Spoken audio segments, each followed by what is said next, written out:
Book of Heaven Volume 3 by Luisa Piccarreta. Page 70–73. May 1, 1900. The Eucharist and the Cross. Suffering is not to be feared. After I received communion, my sweet Jesus made himself seen all affability, and as it seemed that the confessor was placing the intention of the crucifixion, my nature felt almost a repugnance to submit itself. My sweet Jesus, to cheer me, told me, "My daughter, if the Eucharist is the deposit of the future glory, the cross is the disbursement with which to purchase it. If the Eucharist is the seed which prevents corruption, like those aromatic herbs that prevent decomposition when applied to cadavers, and gives immortality to soul and body, the cross embellishes and is so powerful that if debts have been contracted, it becomes their guarantor, and it more surely obtains the restitution of the debt's deed. And after it has satisfied every debt, it forms for the soul the most refulgent throne in the future glory."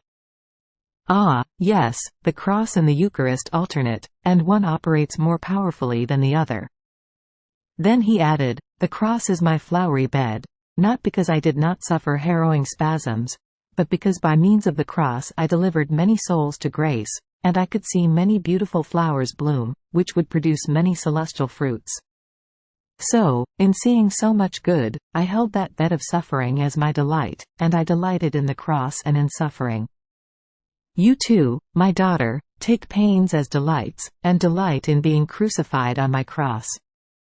No, no, I do not want you to fear suffering, almost wanting to act as a sluggard. Up, courage! Be brave and, on your own, expose yourself to suffering. As he was saying this, I saw my good guardian angel ready to crucify me. I stretched out my arms on my own, and the angel crucified me. Oh, how good Jesus delighted in my suffering! And how content I was, that such a miserable soul could give pleasure to Jesus. It seemed a great honor for me to suffer for love of him. May 3, 1900. The Feast of the Cross in Heaven. This morning I found myself outside of myself, and I saw all of heaven studded with crosses. Some small, some large, some medium, some which were larger, emanated more splendor. It was a most sweet enchantment to see so many crosses adorning the firmament, more refulgent than suns. Then, it seemed that heaven opened, and one could see and hear the feast that the blessed were making for the cross.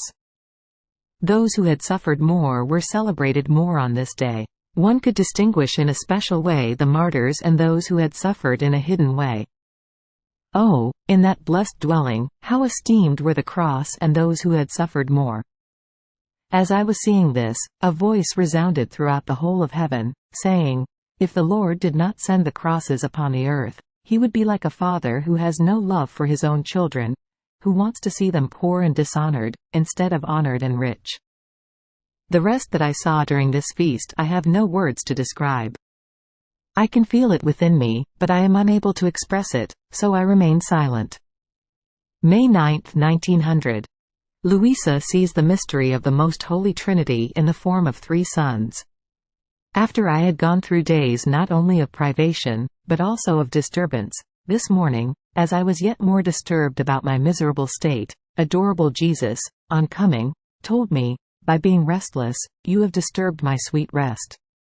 Ah, yes, you do not let me rest any more. Who can say how mortified I was left in hearing that I had deprived Jesus Christ of rest? In spite of this, I calmed down for a few hours, but then I found myself more restless than before, to the point that I myself do not where I will end up this time. After those few words spoken by Jesus, I found myself outside of myself, and in looking into the vault of the heavens, I saw three suns. One seemed to set in the east, another in the west, and the third in the south. The splendor of the rays that they sent forth was so great that they united with one another, in such a way as to become one.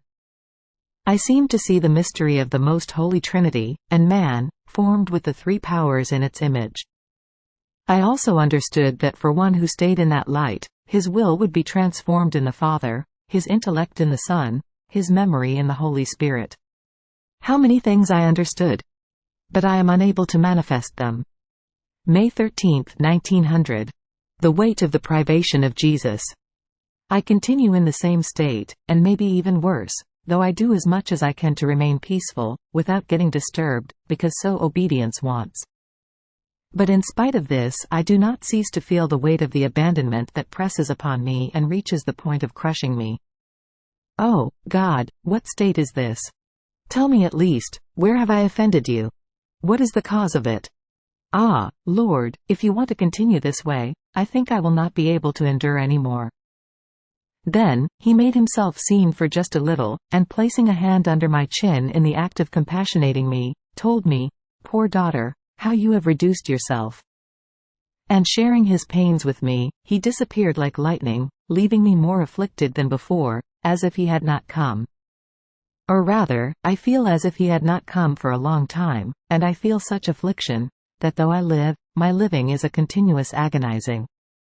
Ah, Lord, lend me help, and do not leave me in abandonment, though I deserve it.